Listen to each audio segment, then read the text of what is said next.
Alors, rebonjour à tous, bienvenue dans ce nouveau chapitre où nous allons aborder le business model durable dans le e-commerce.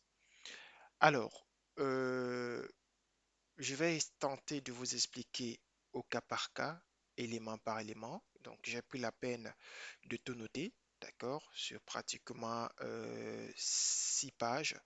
Nous allons essayer de dérouler rapidement et de vous expliquer point par point afin de vous imprégner de la chose. Alors, Euh, ce que vous devrez savoir, c'est que le e-commerce à l'époque était un business model en lui-même. D'accord? Donc, il a été considéré comme un business model à part entière.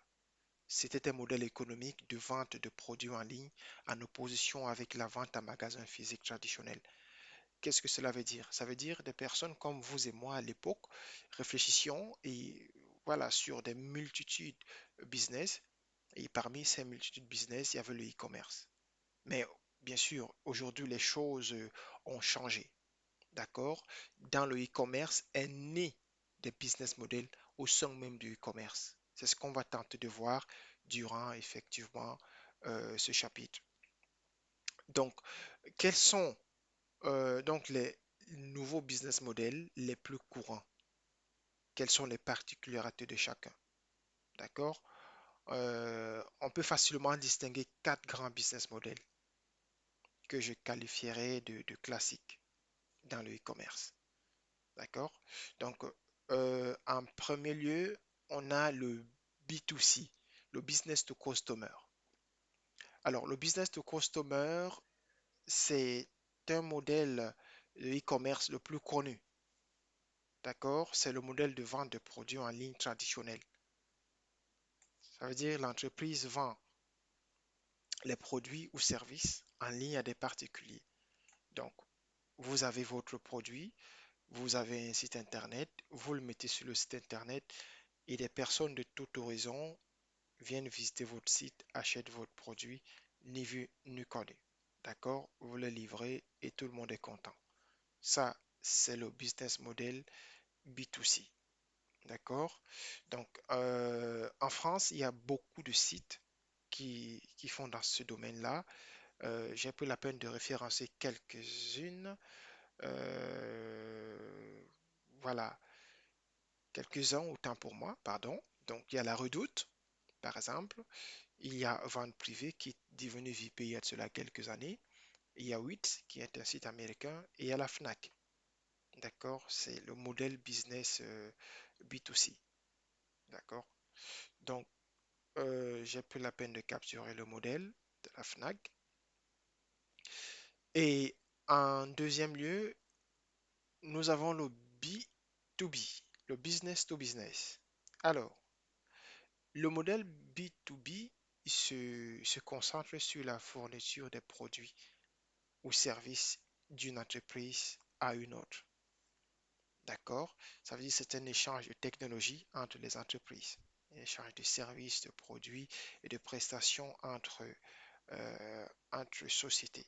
Mais ce modèle-là, nous n'allons pas trop, bien sûr, s'appuyer là-dessus parce que ce n'est pas effectivement l'objet du chapitre. Mais j'ai voulu le mettre dans ce chapitre pour essayer de vous montrer à peu près ce que se trame aujourd'hui au sein même du e-commerce. D'accord? Alors, euh, en B2C, le client qui aime un produit l'achète immédiatement, ou presque. D'accord? Or, en B2B, le cycle de vente moyenne est plus long. D'accord? Notamment parce que le montant des transactions est nettement plus élevé. Alors qu'en B2C, le client achète directement le produit au prix indiqué. D'accord? Donc, un client en B2B peut être amené à négocier. Ça veut dire, vous avez un produit au sein de votre entreprise, vous voulez le vendre au sein de notre entreprise, ben l'entreprise, voilà, que vous souhaitez vendre le produit, peut négocier ce produit. Vous voyez, donc c'est ça qui rend la transaction assez, assez lent, d'accord? Mais c'est un business model qui fait partie effectivement de l'e-commerce, ok? Bien. Alors, en troisième lieu, nous avons le C2C, le Customer to Customer. Alors, le C2C est un business model e-commerce de particulier en particularité. Il s'agit particulièrement d'enchères aux petites annonces, de genre eBay, d'accord, de genre Le Bon Coin, d'accord. Il y en a plusieurs modèles. Ça veut dire, vous avez un produit, une chemise que vous ne portez plus, un pantalon que vous ne portez plus, une télé que vous voulez vendre, etc., etc., une voiture que vous voulez vendre, ben vous le mettez dans un site de vente aux enchères ou un site d'annonce. D'accord? Donc, vous créez un compte, vous enregistrez votre produit et vous le vendez. Ça, c'est le modèle C2C. Ce qu'on appelle le customer to customer. OK?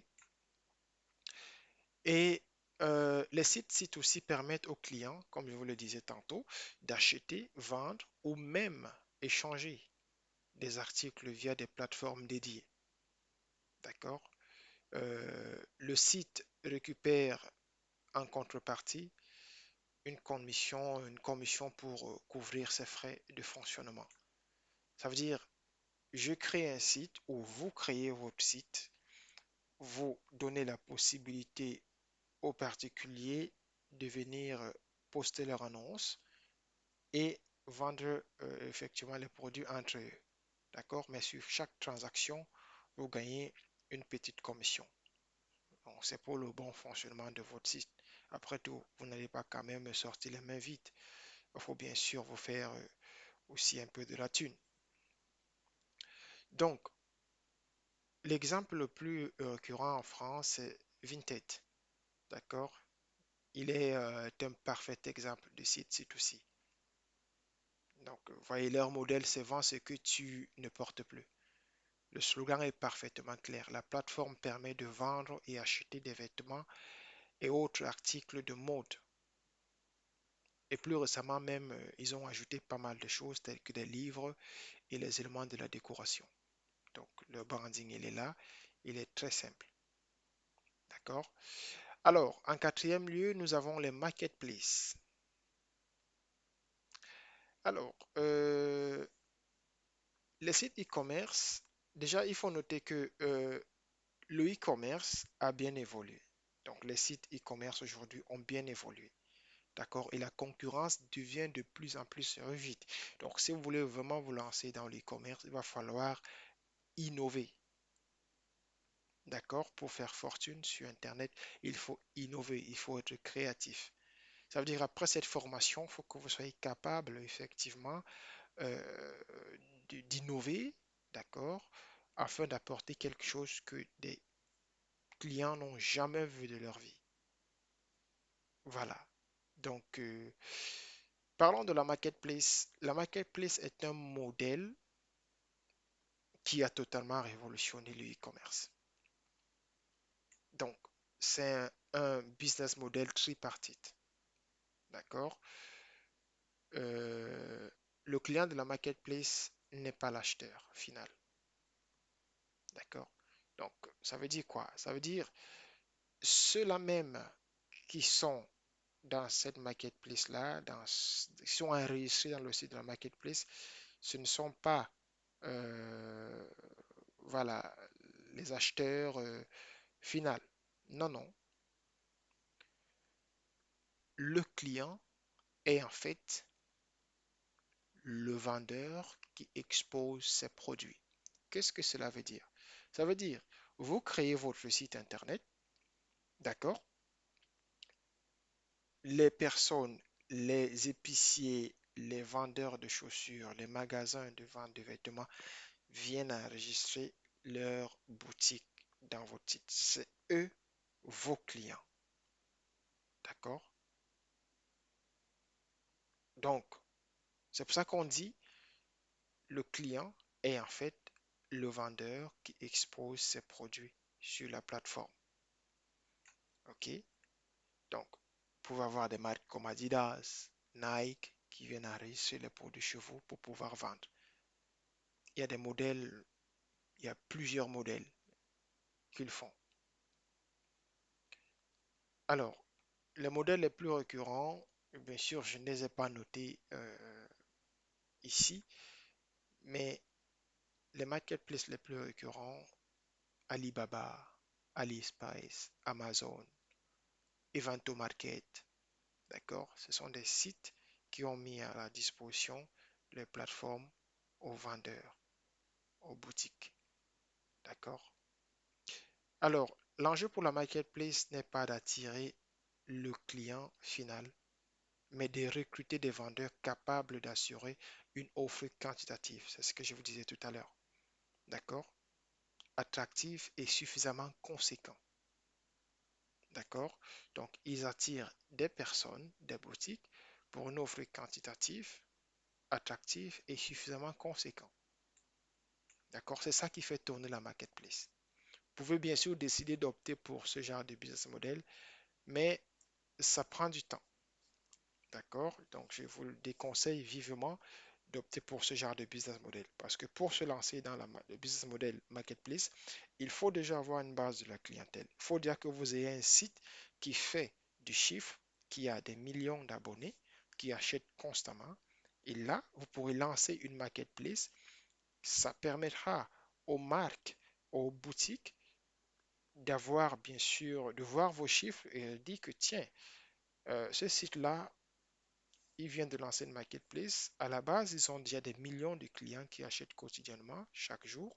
Donc, ça veut dire, s'ils lancent un marketplace, nous avons la possibilité de vendre nos produits chez eux. Donc, la marketplace n'est pas quelque chose que vous allez commencer dès le départ. Vous le faire plus tard, lorsque vous aurez des millions d'abonnés et des personnes qui achètent tout le temps, lorsque vous allez commencer à réaliser un chiffre d'affaires de millions de dollars. Là, vous pourrez lancer une marketplace. Alors, instinctivement, lorsqu'on entend marketplace, on pense à eBay ou Amazon. Mais vous devez savoir que Facebook aussi, beaucoup de personnes le savent, a créé sa marketplace en 2017. Et ça marche plutôt. D'accord? C'est vrai, Facebook ne récupère pas une compensation, mais lui profite plutôt. Il a son business model qui est un peu particulier. D'accord? Ça veut dire que des clients qui postent les produits sur la marketplace de Facebook, ils peuvent les sponsoriser. D'accord? Pour avoir, pour être des annonces vedettes, pour se placer en tête de liste. D'accord? Et ainsi être les annonces les plus vues, autant pour moi, sur la marketplace de Facebook. Donc, eux, ils ont leur business model à part entière.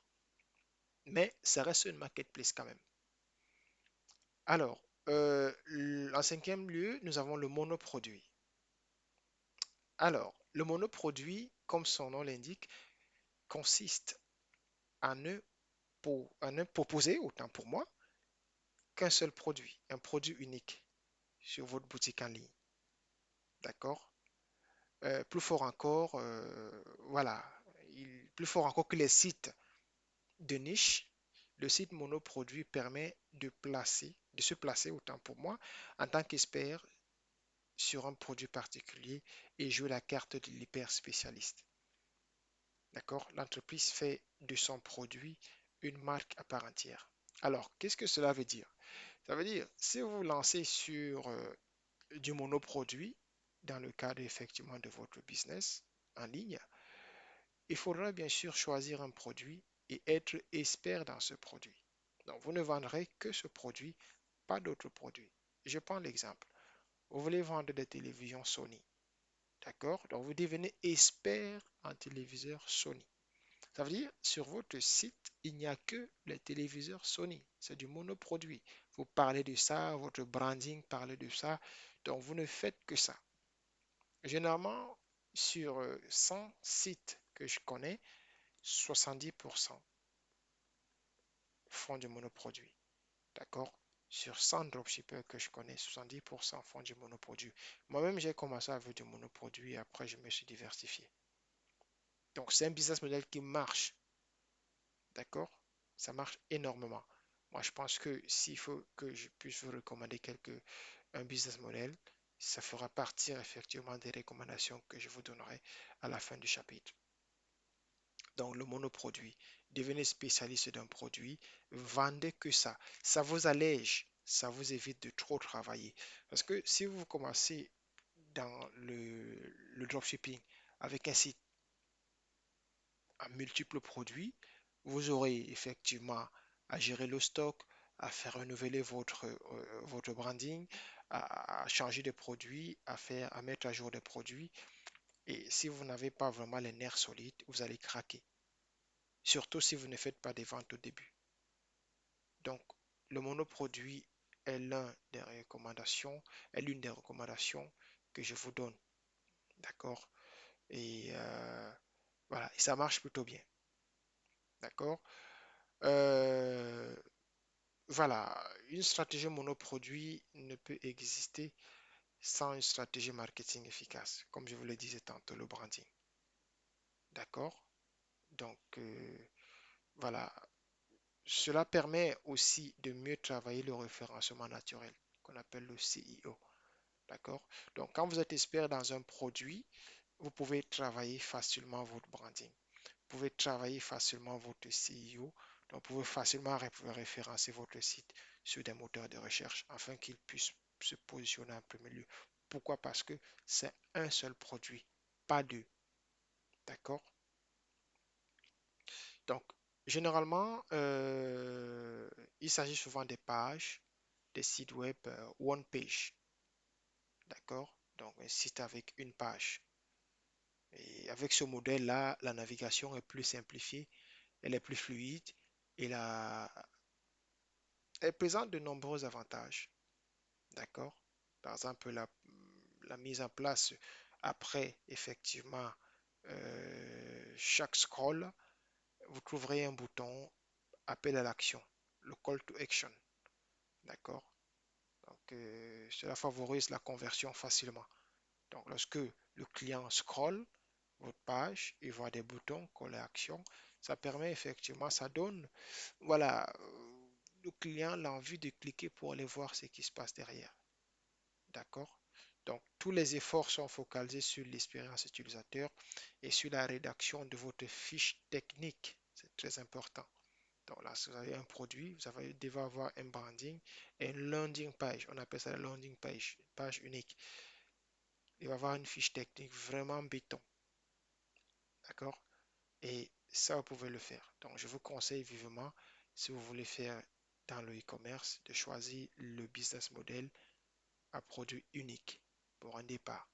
Lorsque vous allez commencer à réaliser un bon chiffre d'affaires, là, vous pourrez effectivement passer à un site multiproduit et vous serez déjà assis.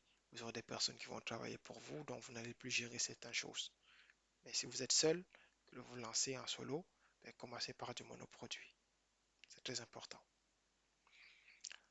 Alors, euh, une boutique avec un catalogue produit volumineux a besoin, voilà, vous voyez, a besoin de beaucoup plus de temps pour s'afficher.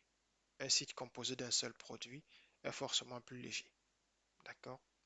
Donc, un panier avec beaucoup de mangue est forcément est lourd, donc difficile à porter. Mais par contre, un panier avec une mangue, vous pouvez porter le panier et vous balader partout où vous voulez. C'est le même principe, en fait, avec l'acide monoproduit. Donc, commencez votre projet dropshipping avec un monoproduit. Ça marche, ça marche. Voilà. Donc, en bref, tous les business models ont montré leur efficacité. Ainsi, il n'y a pas de bon ou de mauvais business model dans le e-commerce. Toutes les difficultés résident dans le choix du modèle qui correspond à mieux à la cible visée, aux ressources et capacités de votre entreprise. D'accord? Mais comme je vous le disais, moi personnellement, si je peux vous recommander deux modèles, je ne peux vous recommander que le monoproduit et le B2C. D'accord? Le B2C qu'on a vu plus haut.